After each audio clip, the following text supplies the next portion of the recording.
പ്രിയപ്പെട്ടവരെ, നമ്മൾ അമൃത സൂപ്പർ മാർക്കറ്റിൻ്റെ ഒരു ബോർഡ് കാണുന്നുണ്ട്. അവിടെ നിന്നാണ് ഞങ്ങൾ വീട്ടാവശ്യത്തിന് വേണ്ടിയിട്ടുള്ള സാധനങ്ങൾ വാങ്ങുന്നത്. അവർക്ക് 25 വർഷത്തെ ബിസിനസ് പാരമ്പര്യമുള്ള അമൃത ബേക്കറി എന്ന പേരിൽ മറ്റൊരു ബ്രാഞ്ചും ഉണ്ട്. അപ്പം ഞാൻ അവിടെ ഒരു സാധനം വാങ്ങാൻ വേണ്ടിയിട്ട് വന്നു. എന്തിനാണെന്ന് വെച്ചാൽ നല്ലെണ്ണ, മുളക് പൊടി, ഉലുവ, അതുപോലെ പല പല സാധനങ്ങൾ. അപ്പോൾ ഞാൻ എൻ്റെ ഒരു കാര്യം നിങ്ങളെ അറിയിക്കാമെന്ന് വിചാരിച്ചു. ഇതെന്തിനാണ് വാങ്ങിക്കുന്നതെന്ന് വെച്ചാൽ ഞാനൊരു ചെറിയ സംരംഭം തുടങ്ങാമെന്ന് വിചാരിച്ചു. ആദ്യം അച്ചാർ ഉണ്ടാക്കിക്കൊണ്ട് തന്നെ ആരംഭിക്കാം എന്ന് വിചാരിച്ചു. അതിനാണ് ഈ മുളക് പൊടിയും ഉലുവയും പിന്നെ ഞാൻ പച്ചമുളകും ഇഞ്ചിയൊക്കെ വാങ്ങിച്ചു. അപ്പോൾ എന്തെങ്കിലും കാര്യങ്ങൾ നമ്മൾ തുടങ്ങുമ്പോൾ നിങ്ങളെ അറിയിക്കണമെന്ന് എനിക്ക് വലിയ ആഗ്രഹം. അങ്ങനെയാണ് ഞാൻ ഈ വീഡിയോ ഇടുന്നത്. കാരണം നിങ്ങളെല്ലാം കൂടെ സപ്പോർട്ട് ചെയ്താലല്ലേ എനിക്ക് ഈ സംരംഭം വിജയിപ്പിച്ചെടുക്കാൻ പറ്റുള്ളൂ.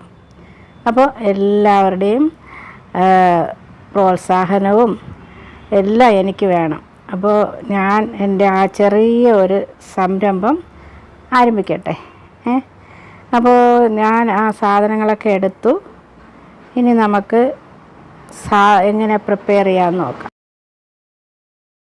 കാശെല്ലാം കൊടുത്ത് വീട്ടിലെത്തി നാരങ്ങ പറിക്കാനായിട്ട് പോയപ്പോൾ കാണാം വീട്ടിൻ്റെ മേൽക്കൂരയിലൊരു മയിൽ. അതൊരു പ്രത്യേക കാഴ്ചയായിട്ട് തോന്നി.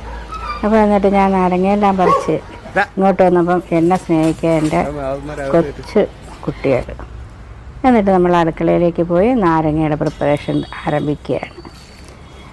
അപ്പോൾ നമുക്ക് അച്ചാറുണ്ടാക്കിയപ്പോൾ എന്തൊക്കെ ഇട്ടുമെന്ന് ഞാൻ നിങ്ങൾക്കും കൂടെ ഒന്ന് കാണിച്ചു തരാമെന്ന് വിചാരിച്ചു. എല്ലാവർക്കും അച്ചാറിടാൻ അറിയാം, എങ്കിലും നമ്മൾ പ്രിപ്പയർ ചെയ്യുന്നതല്ലേ, അപ്പോൾ ഒന്ന് കാണിക്കാം. നാരങ്ങയെല്ലാം ഞാൻ നല്ലോണം അരിഞ്ഞ് എടുത്തിട്ട് ആദ്യമേ തന്നെ നാരങ്ങയിൽ ഞാൻ ഉപ്പ് ചേർത്ത് വെച്ചു. അതുകൊണ്ട് എനിക്ക് ഉപ്പിടുന്ന ഭാഗം നിങ്ങളെ കാണിക്കാൻ പറ്റില്ല. പിന്നെ ഞാൻ നാരങ്ങ ഞാനൊരൽപ്പം ചെറുതായിട്ട് അരിഞ്ഞ് ഒരു പാത്രത്തിൽ വയ്ക്കുകയാണ്. അപ്പം കുറച്ച് നാരങ്ങ ഉണ്ട്, വലിയ നാരങ്ങയല്ലേ. അതെല്ലാം നമുക്ക് അരിഞ്ഞെടുത്തതിന് ശേഷം നമുക്ക് വെളുത്തുള്ളി, പച്ചമുളക്, ഇഞ്ചി ഇതെല്ലാം ഒരു പാനിൽ കുറച്ച് എണ്ണ ഒഴിച്ച് കടുകൊക്കെ ഇട്ടതിന് ശേഷം നമുക്കതിലോട്ട് ഇട്ട് കൊടുക്കാം. ഞാൻ കടുകിട്ട് അതിൻ്റെ കൂടെ ഉലുവയും ഇട്ടിട്ടുണ്ട്, മുഴുവൻ ഉലുവയും. എന്നിട്ട് നമ്മൾ അരിഞ്ഞ് വെച്ചിരുന്ന വെളുത്തുള്ളി, ഇഞ്ചി, പച്ചമുളകെല്ലാം ഇട്ട് കൊടുത്തു. അത് ചെറുതായിട്ടൊന്ന് ചൂടാക്കി എടുത്തതിന് ശേഷം നമ്മൾ അരിഞ്ഞ് വെച്ചിരുന്ന ഉപ്പെല്ലാം ഇട്ട് വെച്ചിരുന്ന നാരങ്ങ എടുത്ത് നമ്മൾ പാത്രത്തിലേക്ക് ഇട്ട് കൊടുത്തു. അതിൽ കൂടെ തന്നെ നമ്മൾ മഞ്ഞൾപ്പൊടി ഇട്ട് നല്ലോണം ഇളക്കിയതിന് ശേഷം നമ്മൾ അതിനകത്ത് കായപ്പൊടിയും ഇട്ട് കൊടുത്തു.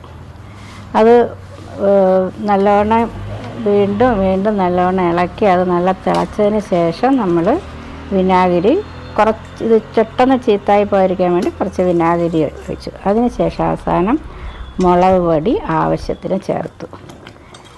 അങ്ങനെ നമ്മുടെ നാരങ്ങ അച്ചാർ ഈ മുളക് പൊടിയും കൂടെ നല്ലോണം യോജിപ്പിച്ചതിന് ശേഷം ഇറക്കി വെച്ചു. തുടർന്ന് നമ്മൾ കുഞ്ഞു കുപ്പികളിലേക്ക് മാറ്റി സ്റ്റിക്കർ ഡിസൈൻ ചെയ്ത് വരുന്നതേ ഉള്ളൂ. അതിന് ശേഷം ബാക്കി വിശേഷങ്ങൾ പറയാം.